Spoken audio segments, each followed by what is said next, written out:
keeping that aside, so Sachi and Ruchira, you want to take charge from now? We'll invite Dr. Gour Choudhuri and Dr. Usha also to join your panel, and please start the discussion. Dr. Beena, would you introduce the other two as well? Because they're very eminent in their field and they've done so much good work there. Of course, I'll start with the introduction. Yes, so we have Dr. Gour Choudhuri here. I have known him for years as a teacher, as a philosopher. He is former professor and head Department of Gastroenterology, Sanjay Gandhi Postgraduate Institute of Medical Sciences, Lucknow. Former president, Indian Society of Gastroenterologists.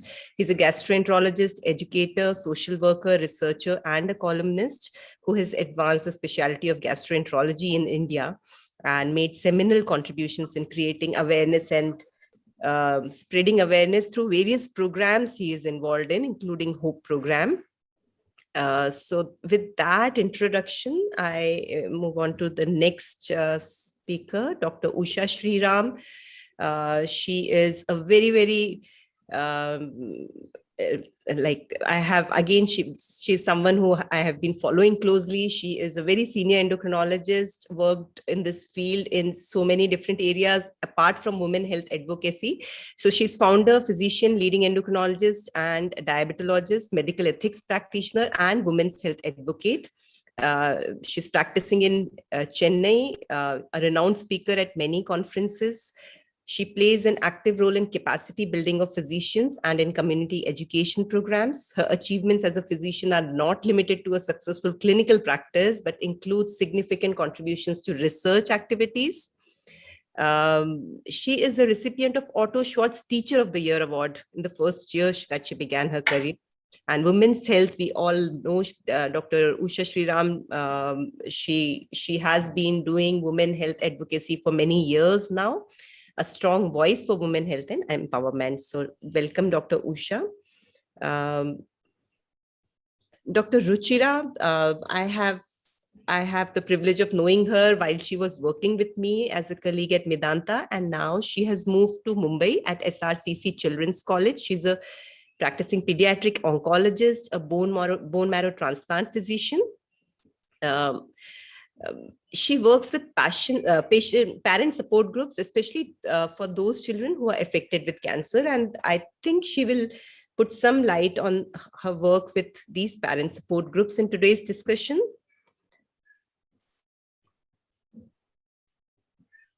And Dr. Sachi Pandya, who is a psychologist and an arts-based therapy practitioner. Currently, she's working as a therapist, as we know, with Dr. Misra in SRCC Children's Hospital, Mumbai.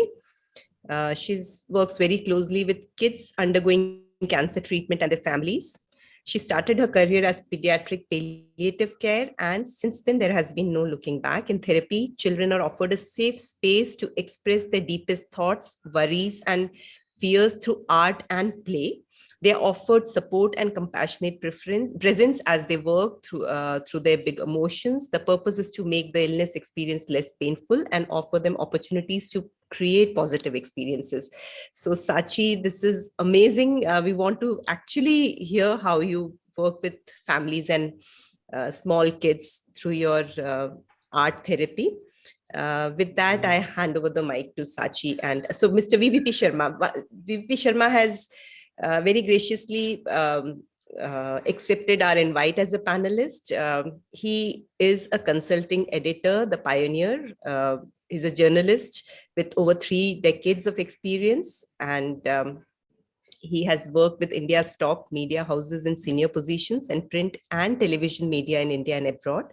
Also commentator on contemporary politics, society, gender issues, conflict, law, and democracy. He will also be the voice of the patient in this panel discussion and add his valuable insights from the point of view of society and patient. So welcome, Dr. VVP Sharma. So over to you, Ruchira. Will you be able to now? Yeah, thank you so much for that. No, I was just in awe of this esteemed faculty that was there today for today's panel discussion. And I thought the best person to introduce them would be you, who's kind of joined us all together for today's panel discussion. So the reason for the kind of topic for today's discussion is about patient and doctor coalitions that we can come across through. And we all know that with the digitalization that is present, especially with COVID coming in and giving rise to all these Zoom calls and kind of social discussions that are happening without a personal interface happening between patient and doctor, or patient or between families, it's a boon. I agree that more of us are being able to get together, but it can often also be a bane for a lot of reasons as well. Dr. Usha Sriram, do you want to start off your discussion? Because one of the topics that we had for discussion was that in this digital world, do you think that this is the best of time, or do you think this is actually the worst of times that we have with us today? So thank you so much. And I was going to talk about this best of times, worst of times, in not just from a digital point of view, but maybe because you brought it up, I'll address that first. So, we are really, what can I say, hyper connected in every way, whether it is social media or WhatsApp or telephone, or in so many ways, we are so hyper connected. It's almost blow by blow account of things that we get minute to minute, what's happening in people's lives. Having said that, the worst of times, because there has never been more social isolation, never has there been more mental health issues because of loneliness and isolation, more opioid dependence, and more suicides, and COVID-19, because what the earlier discussion also we heard, people have lost loved ones, people have not been able to visit loved ones, people have not been able to participate in family events.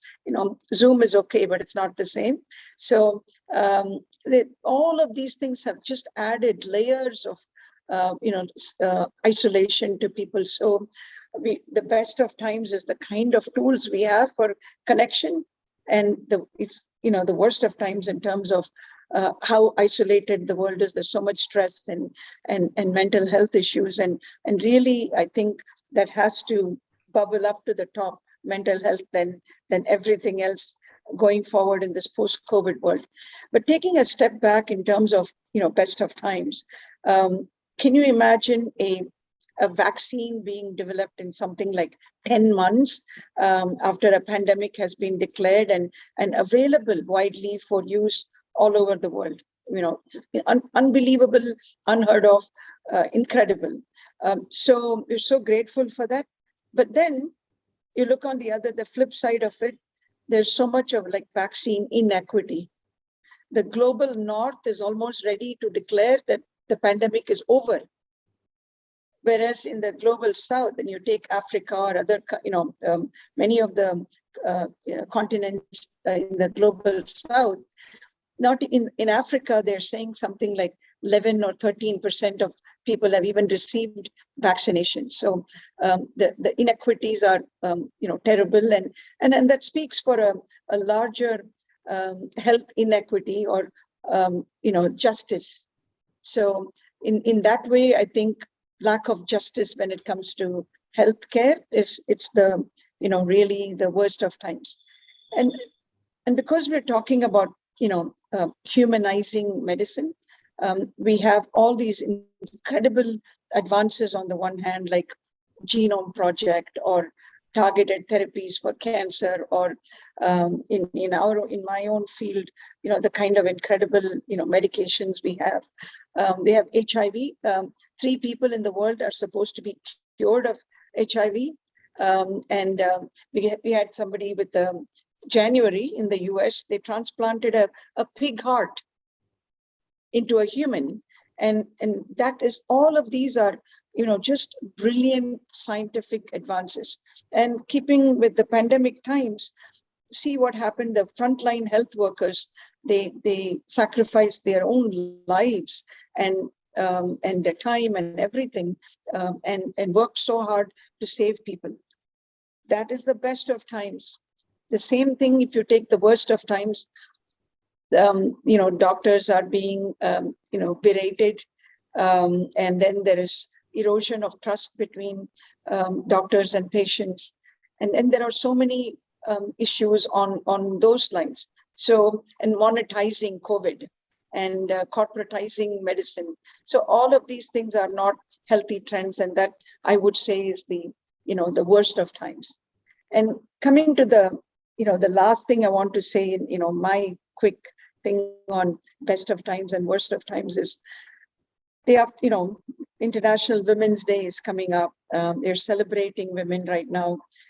In Chennai, a 28-year-old woman has been just made the mayor of the city of Chennai yesterday.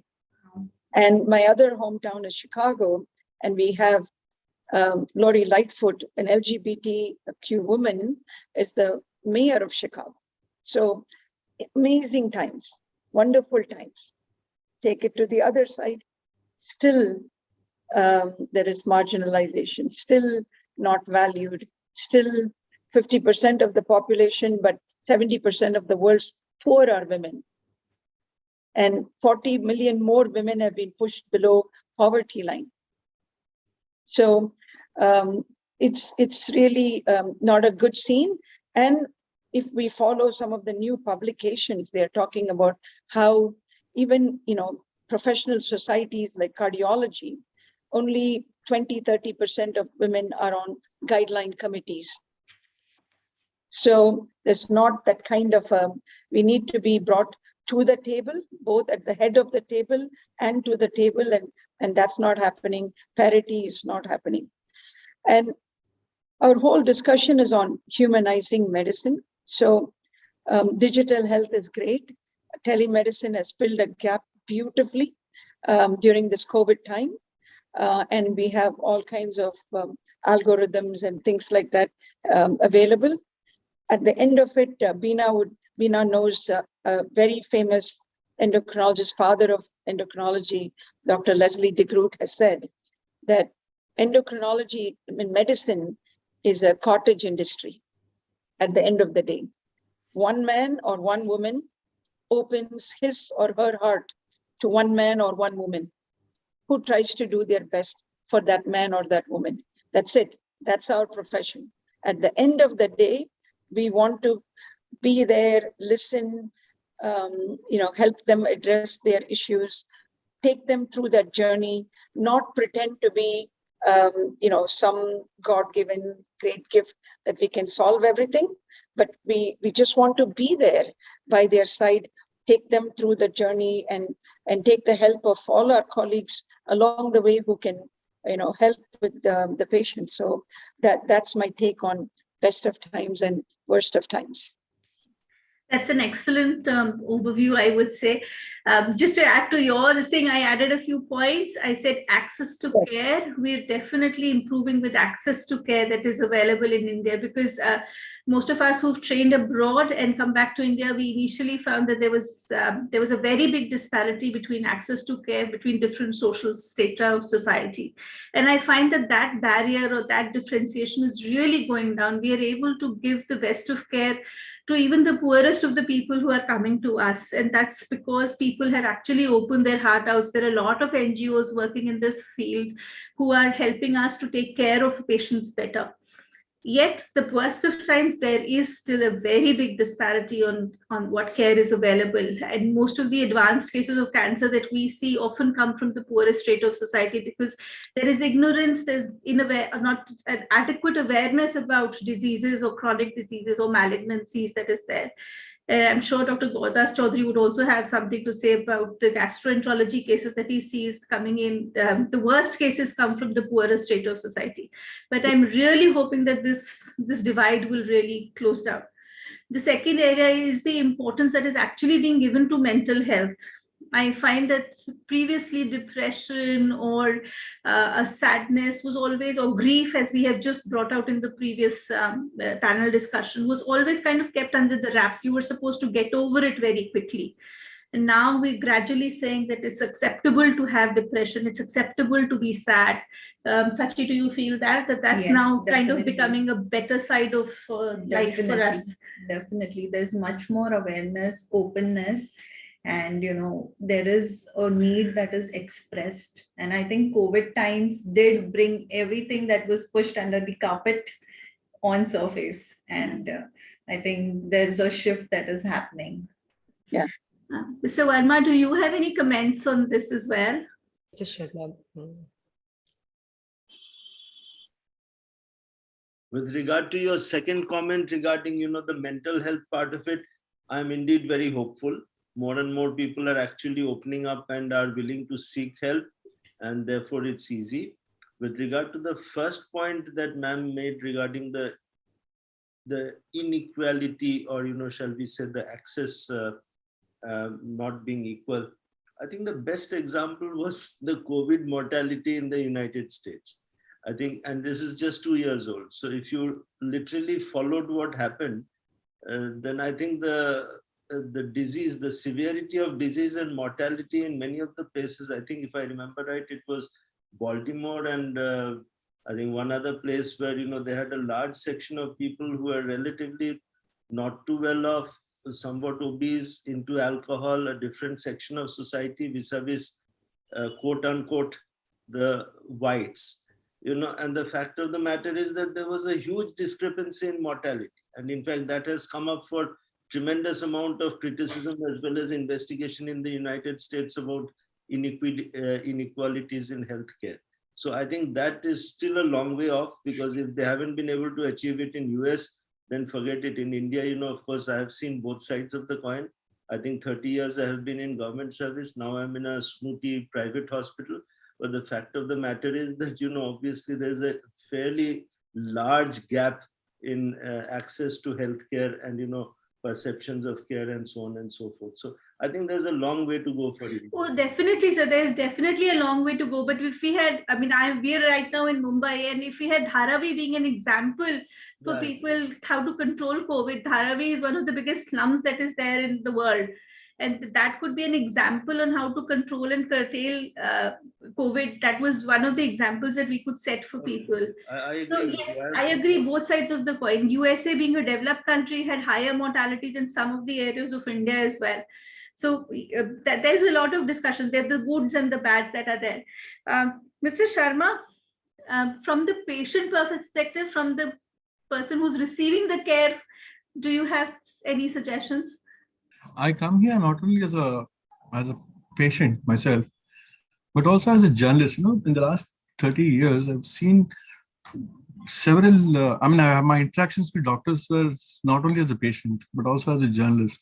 Whether it's accidents, whether it's going to hospitals, talking to doctors about VIP patients, whether it's communal riots, whether it's wars like the Iraq war or something, terror attacks in Bombay. I can understand. I know the kind of pressure the doctors in India, generally go through. It's a routine for them. Having said that, as a patient, for example, there's a story I keep telling people, when I got my first doubt that I had blood pressure, it was in England. I had a problem somewhere in my mouth. I had some kind of a abrasion, and my GP, the general practitioner, I went to him and he didn't even look at my mouth. He looked at it from afar. And then he told me, Mr. Vimuri, you please go home and tell your wife and your daughter that you have carcinoma of the mouth. And kindly, since you have just come to England, it's better that you go back to your family. You start thinking about going back to Delhi. Now, if this is breaking bad news, then I'm breaking dead news. No, that is the kind of insensitivity is too strong a word probably, or maybe lack of communication, the ability to communicate a certain things to a patient. This is where I personally feel the gap between the patient and the caregiver is the maximum, and particularly in India. The other day, Dr. Choudhuri, I think somewhere it said, talked about social profiling also. There is an element of social profiling which I've seen as a journalist, which differentiates the two. It expands the gap between the two persons. The second issue is, of course, commercialization, which is fall in the medical industry. Again, shall I give you an example of mine? I have gastritis. So one day I had really so bad from his office that I went to Fortis. In the emergency, the doctor, the moment he saw me, he asked me, "Why are you half? Kyun half rahe ho?" No. So I said, "I have a terrible problem of gas. I've taken Gelicil. Can you give me something stronger?" He immediately called the cardiologist. An interventional cardiologist came in. He looked at me. Second thing he says, "Do you smoke?" I said, "Yes, I used to smoke." "Do you have a heart condition?" I said, "Yes, I have a stent." He said, "Wheel him in." And his junior asked me, will you be paying cash or do you have a card? I said, "I have an official insurance card." Believe me, I'm not lying. Even before my wife could come in, I was wheeled inside and an angiography conducted. I was wheeled out after 3 hours into the wherever the ICU or whatever, and then they released me the next day. 40,000 rupees gone. What was needed was some basic Asiloc or something like that. No, so see, these are the issues I'm really talking about, the practical level. We will need to work on. But what you brought out earlier, and when you said that you were given a chronic condition, you were just given a diagnosis. Since I'm an oncologist, I'll take over from that aspect. And one of the things that Dr. Beena mentioned also is that we do a lot of work with support groups. And we often find that our parents come up with this question that it's not just related to pediatric oncology where I am, and Sachi will kind of expand on that as well. We find that the parents find it very difficult to absorb the diagnosis of a chronic condition. And Dr. Beena sees patients with type 1 diabetes as well, children who've had diabetes and who've been detected to have diabetes at a very young age and have to now go through it the whole year, lifelong. Or there's a chronic liver disease that has been picked up in childhood, or even as an adult, you're picked up with diabetes, which may be a big thing, or asthma for that instance. And we find that having a support group to help you with this journey actually really makes a lot of sense in that. Right. Dr. Sriram, when she said that there's the best of times and the worst of times, we find that these support groups are really growing. And we find that it's for us as oncologists, as caregivers, it really helps us out. And it's not just support groups for discussing medicine, or for discussing the care, or forming a common line of treatment, or answering those small questions that you have. I mean, maybe if you had a support group with you that could probably tell you that if you have acidity, maybe try a Rantac before you go and go to the hospital and see whether that benefits, like you did with Gelusil, maybe that might actually benefit. So we find that these support groups really play a big role. In pediatric oncology, definitely. It not only helps us with forming care and giving them some support, some hope with their journey through cancer. I think with diabetes also, Dr. Beena, you would concur that having a support group for that patient and their family also makes a lot of difference there. That they can have somebody who relates to their journey, their troubles, their times as well.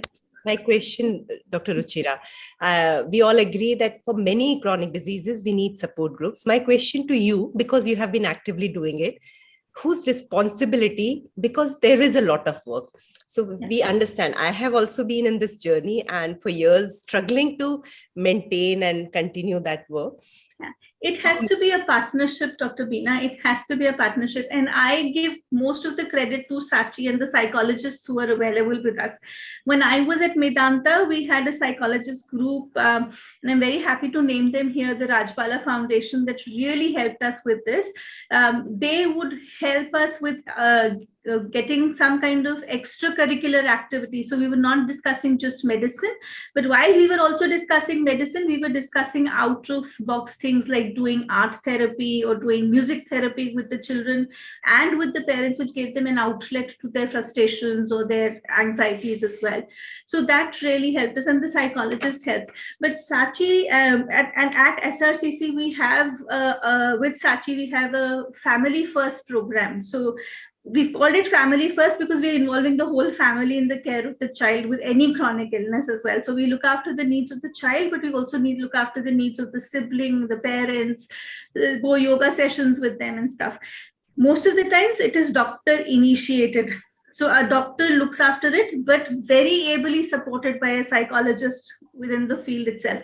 And Sachi will tell you that there are rules to be maintained, which is something that Sachi came up with. She said that unless you have rules to maintain that group, you will never be able to function very well. So Sachi, why don't you elaborate on that? Thank you, ma'am. Thank you for bringing this up, because group support is very, very crucial when they're going through this difficult time, because most of the times they end up feeling I'm alone in this journey. And having a group just brings that sense, no, there is someone with me who is experiencing probably what I am experiencing. And maintaining the trust within the group, maintaining respect within the group, maintaining confidentiality within the group, these boundaries are very important. So whenever, like, even if it's a floating population, like sometimes, like we had started group therapy sessions for children, for parents of children who are in SICU, PICU, NICU.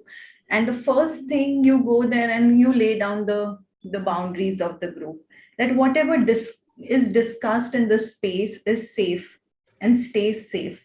You don't force each other to say things or share things if you're not ready. You don't discuss this outside the group. And, it's like very setting the core of the group, that connection, and then, building support. And even if, if you are interacting outside the group, it's like responsibly knowing that you respect each other. You don't share what is shared to anybody else, or mock or bring it up again in any conversations. So every time this is, repeated probably with every group, but that's how, you begin with sensitizing and setting boundaries. Yeah. But what we found is that having these art therapy sessions, or having these music sessions, or having, in fact, we recently had a dance session as well, where we got the musicians and we've asked them to dance freestyle as well on the ward, in the ward. It just kind of gets that feeling of cohesiveness, that we're all a family going through this together, and there are no shame, there's no inhibition, there's no so when your doctor's dancing with you in that same area, you know that the next time you don't have a problem asking a question from that person. Yes. But there are certain disadvantages to it as well, and it's very, very time consuming. I would rather spend that half an hour doing research, but I know that this is also important for my patients, so we would want to be there as well for them.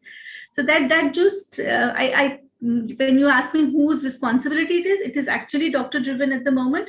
But I think the responsibility of kind of maintaining it and putting it is on the whole group. It's the patients also, as well as the parents also.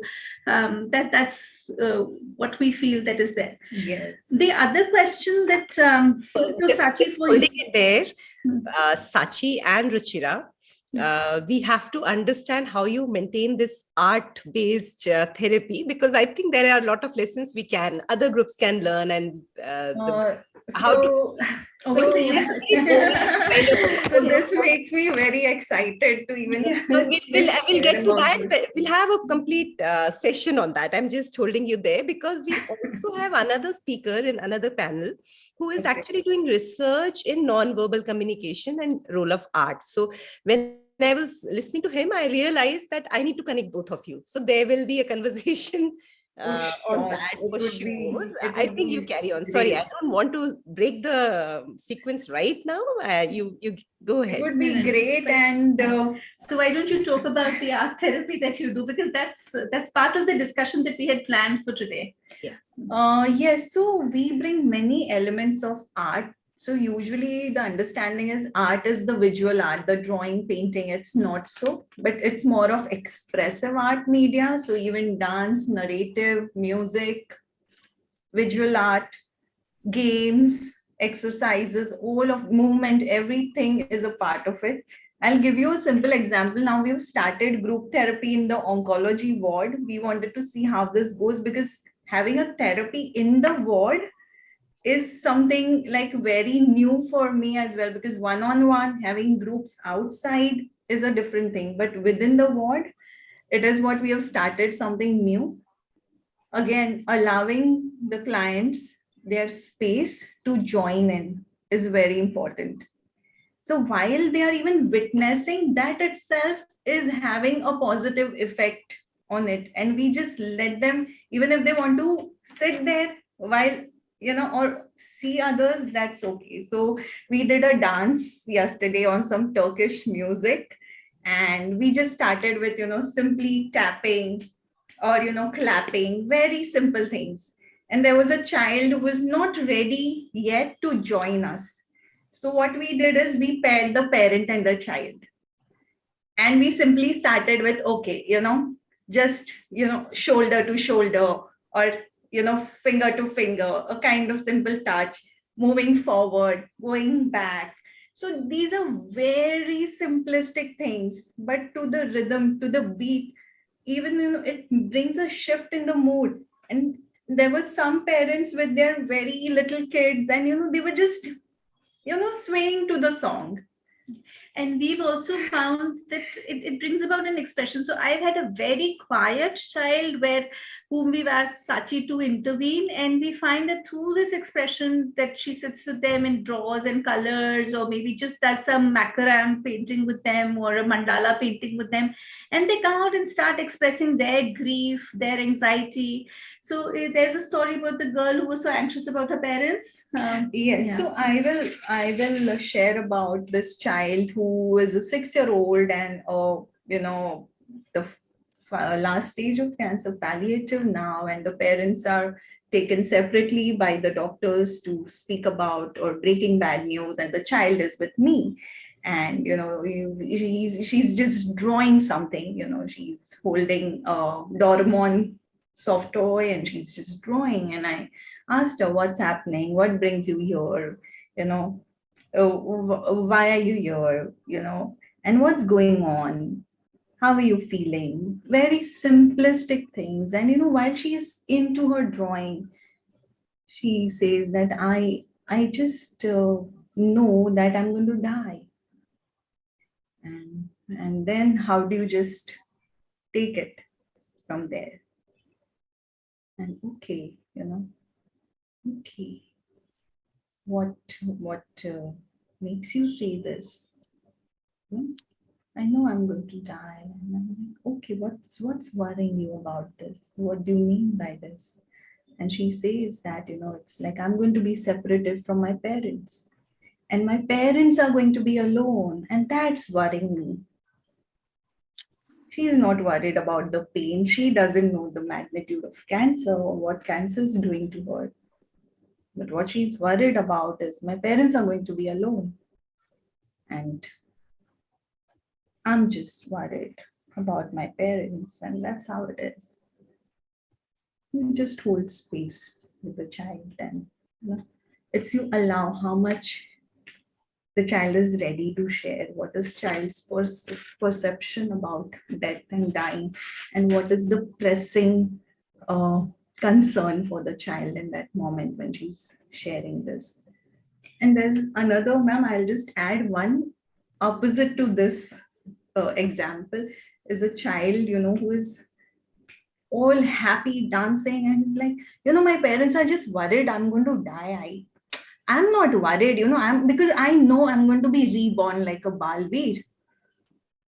I tell them not to worry about this. I know I'm going to become the Balveer. And it, all these expressions are not planned in the session. But what happens in that space is, it's a creation that happens between the therapist and the child, and at the child's pace. What we have often found is that children tend to open up more when we have these sessions, because they stop associating the hospital as a place of pain. They tend to associate it now as a place where they can still have fun as well, and they can express themselves over there. So that expression is not just in the fun activity, but also expressing what else they are feeling as well. So that's where these rules, these support groups really come into being. A lot of our parents find a lot of hope, a lot of feeling that there's some solidarity with the next person going through that same journey with them. So they know that they're not alone and they're not facing it all alone, because after all, for them, it's their child doing it. But yes, there are others also who are traveling in that same on that same road as well. So that way, these coalitions, these support groups really make a difference. But I don't think that they would be able to survive without having the doctor on board as well. Absolutely. Yeah, so it does May I have to add have something? And Yes, Dr. Usha Sriram. So I just wanted to say that we have had a support group for a condition called Turner syndrome for a very long time, till I had to travel, and we are reviving it now. So there we found two other things that helped in support groups. Was when the parents and the girls saw other girls who have grown up and gotten a job, education, so they suddenly know that I can be that too. And then girls who've gotten married and had babies through donor eggs and stuff, the parents especially feel, because that's their biggest concern. Even a 4-year-old child, when they are brought to me, the question usually is, what's the future like? And I tell them, oh, she's going to live a long life, don't worry. She's going to be healthy in other ways. No, I mean her future. No, I mean her future. So they really want me to talk about marriage and babies, because Turner syndrome affects girls. So, but when they see that, a couple of the girls in the group were by that time married, and one was undergoing, IVF treatment so they're so hopeful. Suddenly, there's hope. So I find support groups provide a lot of hope as well. Absolutely. And thank you for bringing this up, ma'am, because even for our patients, what we sometimes do when they're absolutely, I have hopeless. Yeah, I have to play. Yeah, I'm so sorry. I think Dr. Gour, we would come back to this conversation. Very happy. There is a space crunch. Please. Okay. Yes. So, if you can still be there and speak for, I thought it will start with Dr. Gour Choudhuri's session. I thought it was at 6:15, so my apologies for that. I thought that he was going to be at 6:15. So okay, can we have you, Dr. Choudhuri, please? So we find that one of the times breaking bad news and having solidarity there is very difficult. And so we thought Dr. Gour Choudhuri was probably the right person to address this. So, sir, if you're here, if you can really go ahead with your conversation. So, okay. Dr. Choudhuri? He had to go actually. So I think he has, okay, we'll have to get him back at some point later. Yes, sorry, go ahead. I'm so sorry. I'll talk to him. So we find that these support groups really help. And like Dr. Sriram mentioned, that knowing that there is future. And I also appreciate Dr. Priyanka's comment that the illness imposes a kind of patienthood on the person that becomes very, very dominating over all times. And therefore, this kind of helps as well. So as I said, that we found this, but we often find that there are certain, so in oncology, we find that having a survivor group actually made a lot of impact. So with pediatric oncology, we often say that pediatric oncology, the children, the cancer is curable, which means that if they don't have the cancer coming back in 5 years, then they're actually going to be survivors and they'll live their normal lifespan as well. But people don't believe us because often cancer is associated with death. And so having a support group like this really makes a lot of difference. So that's where it helps. There are some drawbacks to it as well. I find that because social media is so active right now, it's very difficult to control emotions, especially if you have had a death in the family or if the child is no longer with you, then it becomes really, really difficult. Doctor, Dr. Venkata, Mr. Venkata, I would really ask you, as a journalist, do you think that you find that there are legal boundaries that should be respected, or things like that? Or do you think that there's some way we can actually curtail this? See, I mean, I'm actually not the right person to talk about this. But from a patient's point of view, I've had lots of cancer patients in my own family, including my mother. Now, when my mother went to the hospital and got diagnosed, etc., the doctor wouldn't talk to her.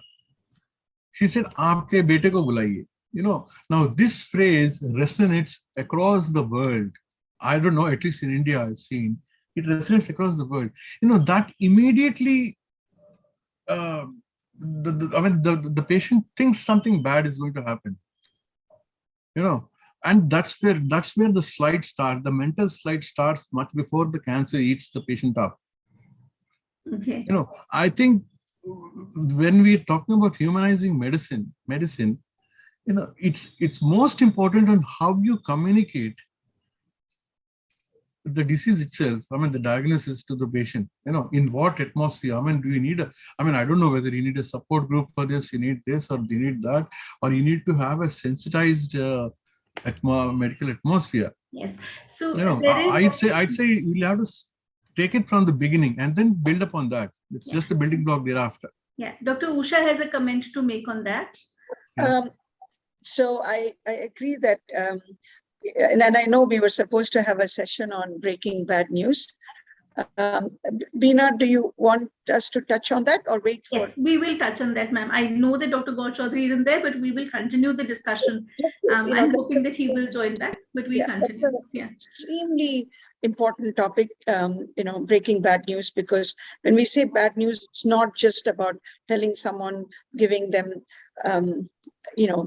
bad prognosis about longevity or anything.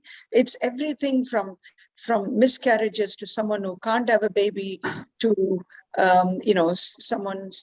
so much of, or even surgery, to have surgery, or what the biopsy shows, everything is, to them it's hard news.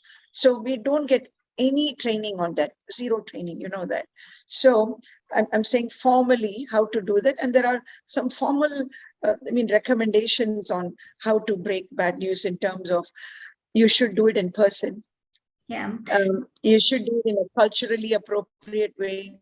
So we as doctors are actually taught this, and especially psychologists, we have a protocol which is often called the Spikes protocol. I don't know if you're aware of that. I use the ABCDE1. Yeah. So it's so important to do it in person, be culturally appropriate, to learn how much the patient already knows, involve the family, be emotionally support. So all of that is so important. But before all of that, I think we ourselves, know the facts, be knowledgeable. And there are some things we just cannot say, like, I'm sorry you have this, or things like that. And our body language, how we say this. And in Tamil, there is a very famous thing about Ramayana. I believe when Hanuman came back after seeing Sita, he told Rama, Kandain Sita. Kandain means I saw her. The first word is not Sita, but I saw her. So they teach us this, that you start with, you say good news. If there is good news, so all this I'm just saying, because patients are looking at your face while you're reading the report, hanging on to your every, expression, every word. So I think this has to be taught, and we should have role plays and so many, whatever ways we can teach our students and young residents about how to do this is really important, and how to be empathic, but not overly, emotional and sympathetic as well, because that is also counterproductive.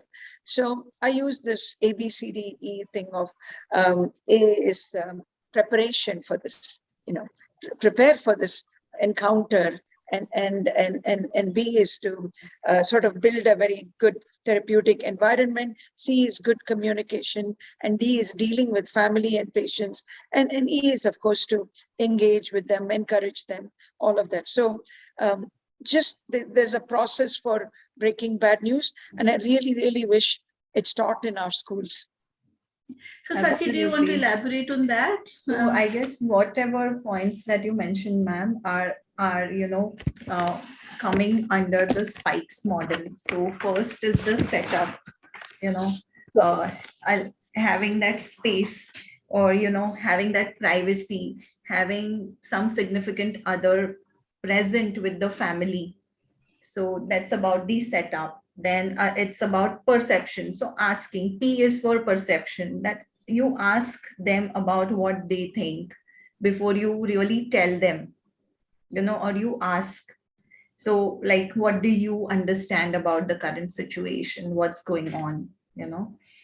Then I is information. So first is checking with them that would you like to really know some of the information or all of the information. So how much readiness do they have is something you check in at this stage. Then knowledge. Of course, we need to share the knowledge about what's happening, about the condition of the child or about the patient, but using non-technical terms, or how you ma'am, you mentioned about that gentleness or that body language. So you are communicating with your whole being rather than just verbally sending across or sharing the message. Emotions, allowing expression, observing and identifying the emotions, making connection. That's very important part of it. And saying things like, okay, I can see it's so hard for you, we are here with you, offering that space and support while they're expressing their grief or their concerns. So I think that's about the spikes model, which ma'am, you elaborated on, and I just put it in the But what we often find, and I'm not sure whether others who are dealing with chronic illnesses find that as well, is that there's a lot of times you're trying to hide it from the person who actually has the disease, especially if you're dealing with pediatrics. Then you don't want to tell the child that you have a disease like cancer or something that's going to be long term, or and in other cases like with Mr. Venkata, that you don't want to share it with other people, but you want to give it straight to the patient itself or himself or herself, that you want to talk directly to them and then see what their reactions or their thing is. So I think it's a very gray zone there. I don't think that there's a right or a wrong over there. Absolutely. Yeah, we believe that we need to talk to the patient as well. We don't believe in hiding things, because from our end, we think the children are very, very perceptive and in that sense, very intelligent. And they will soon figure out what's happening. They will see other children around them who are going through the same journey without hair. They know the children or people with cancer don't have hair. So they kind of get that impact. They also feel, and there's often a sense of guilt or this thing when you don't tell children about it. They feel that they've done something wrong, and that is why they're having to go through this. So I have had a child tell me that I fell off the bicycle and I was riding the bicycle without my mother's permission. And that is why now I have this tumor in my leg. So they've kind of built their existence around something that is completely so not true with them. And then to tell them that, so I shouldn't be riding bicycle was the end inference of it all. And whereas we're telling them that please go ahead and ride bicycles, and we hope that you'll be riding a bicycle again in 6 months' time. And he's in his mind, he's thinking, I'm never going to ride a bicycle again. It's like that. I also find that when you're true to them, they may not understand the depth of the illness. So children may not perceive that cancer is going to be this thing, but at least they're not frightened of it. So somebody who, even with diabetes, if you have to get your injections daily, there will be periods when they will want to be off their injections. There will be periods when they want to be off their medications. Or when you deal with a Turner syndrome, they will have these questions in their mind, which they may think are inappropriate to ask because they don't even know what their condition is. So I've always believed in saying, whenever you're breaking bad news, you have to break it to the person involved as well. I know that a lot of, especially in the Indian circumstances, we want to kind of protect the people around them. I would empathize with the doctor who wanted to talk to Mr. Venkata about his condition, his oral cancer, rather than talking to the mom about it. But I also think that, yes, everyone in the family needs to be involved. So not talking to the mother and wanting only to talk to the patient is also not very appropriate. There must have been time constraints or some other constraints of the way the doctor is also thinking may also be very different. I mean, every doctor thinks differently, I have to say this. But we at least talk to the whole family together. Yeah, what do you do, Dr. Usha? So again, it depends on how old the patient is. So if it's an adult patient, I always talk to them alone. And then I ask them, would you like your family to come in, and would you like to tell them? So if they say that they would rather that I explain it to the family, then I bring them in, but only after I get the permission of the patient. Yes. And if sometimes I will get a call from a relative, like a mom or a dad, my son came to see you today, so what's happening with him? And I said, I've told him everything, and he will share with you whatever he thinks you need to know. Yes. And so, because the HIPAA regulations, there are privacy laws, and we don't follow any HIPAA regulations, patient privacy regulations in our country, but I think that should happen. So we should not be talking about patients in elevators or canteens or hallways or to patients or on the phone. So it's really important that whether we have the law firmly in place or not, I think morally it's important not to do those things. So I never tell the family what is wrong. I tell only the adult patient, and then ask them, should we call them in? Or, a few days ago, I had a 28-year-old gentleman, works in a leading IT industry, and the father brought his folder alone inside. So I thought the patient hasn't come. And I said, when am I going to see your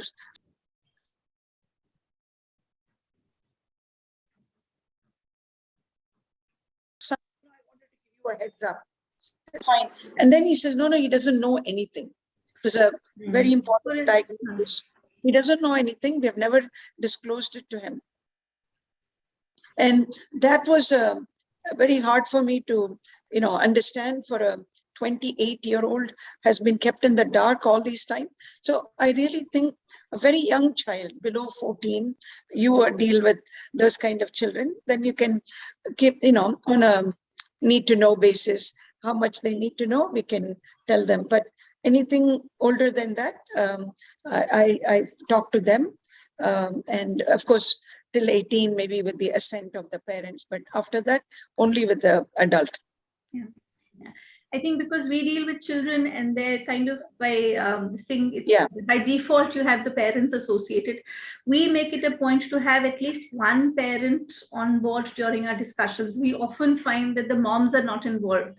And then we have to tell them that please get the mom in, because she's going to be the primary caregiver, and she needs to know what medications we're giving, how to give them.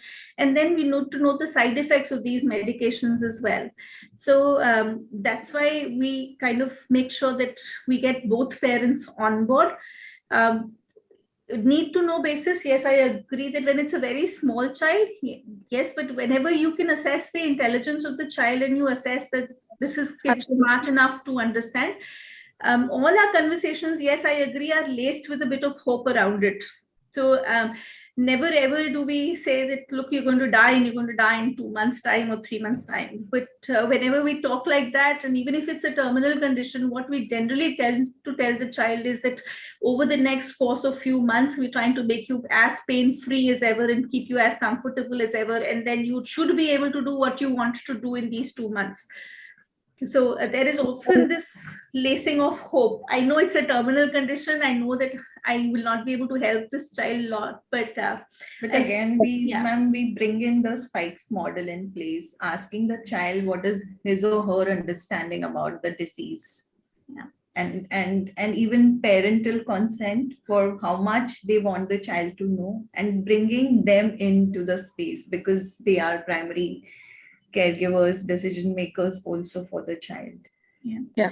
And I'm a big believer of Stephen Jay Gould, a famous Harvard historian and anthropologist, was diagnosed with a mesothelioma.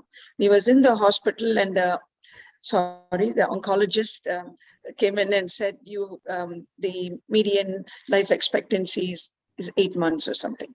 And so Professor Gould, afterwards he was discharged, went straight to the library, read up about mesothelioma, and found median expectancy of 8 months means anything from 2 months to 15 years. So he lived 15 years after that. So he has a great article called "Median is Not the Message." So we never tell, but I don't deal much with cancer patients, mainly thyroid cancer and some rare adrenal cancers and stuff. But try not to, bring up life expectancy at all, because you never know. But just say that as long as we can, we keep on helping you. Yeah. Dr. Nikhil mentions that it's not just diagnosis, but also treatment discussions or decisions that make the patient needs to be involved, not just the caregivers. And I wholeheartedly agree with you, especially when we are looking at palliative or terminal. Palliative is not the right word, because it's not just terminal end or end of life care that we are offering. Palliative actually starts right from the diagnosis of the patient itself. So when it's end of life care, then definitely the decisions or the discussions need to be made with the patient. And especially if it's an adolescent or an adult, we have to keep their feelings in mind as well. I know parents who want to do everything for them, for their child, who want to go the wholehearted kind of long route with them, whereas the child himself wants to just be at home and be with his family when he knows that things are going to end very quickly. Sachi, how do you deal with that? I usually, when I'm working with I will have to step in between at some point, because the next panelists have come. So after this, we'll close the session. So I usually encourage parents to, use word cancer, not talk in whispers around the child, or, allow the child to ask questions about their condition. And we are always here to help them, with offering the understanding at their developmental age and stage about the disease and the diagnosis.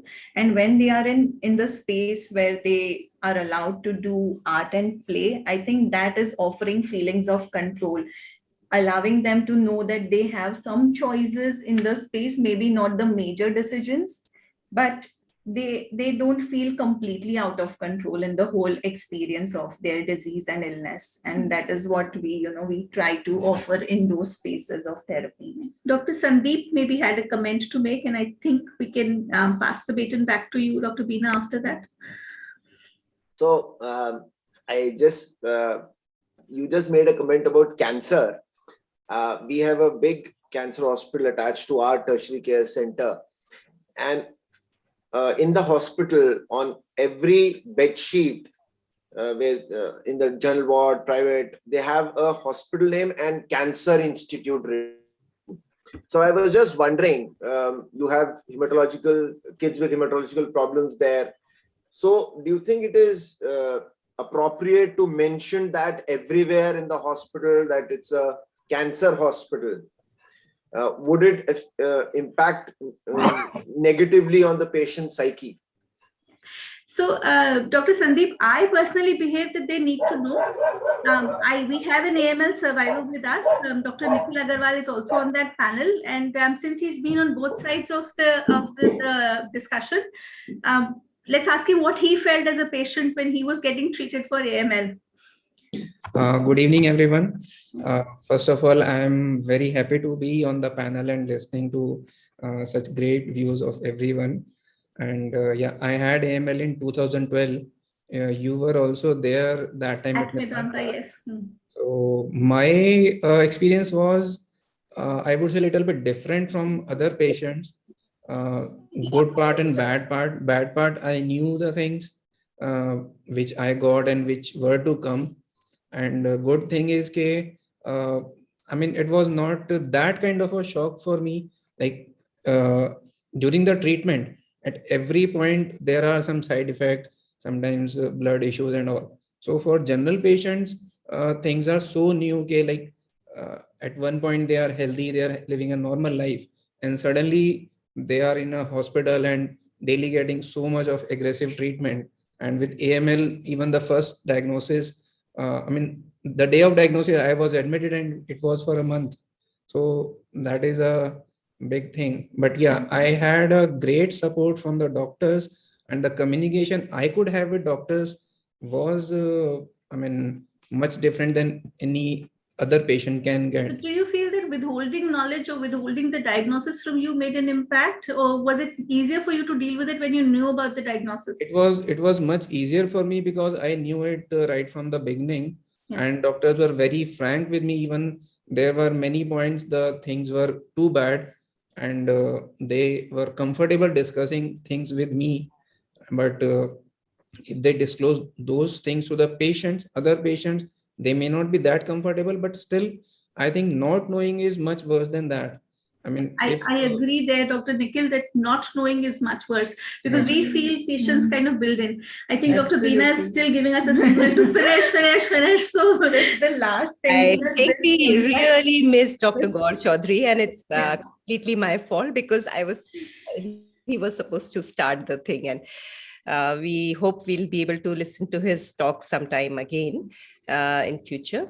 And I'm happy that there is a seamless thing happening between the panels, and Dr. Nikhil is actually in the next panel, which is to come. And there is a discussion on shared decision making. So please stay back, because this topic he'll address there, and we will address there how much the patients should know and how to make those informed decisions. And of course, while making them, how much to lie, how much to say the truth, those things are being completely no lies. Before that, we will have to understand how well we know our patients. And we start our next panel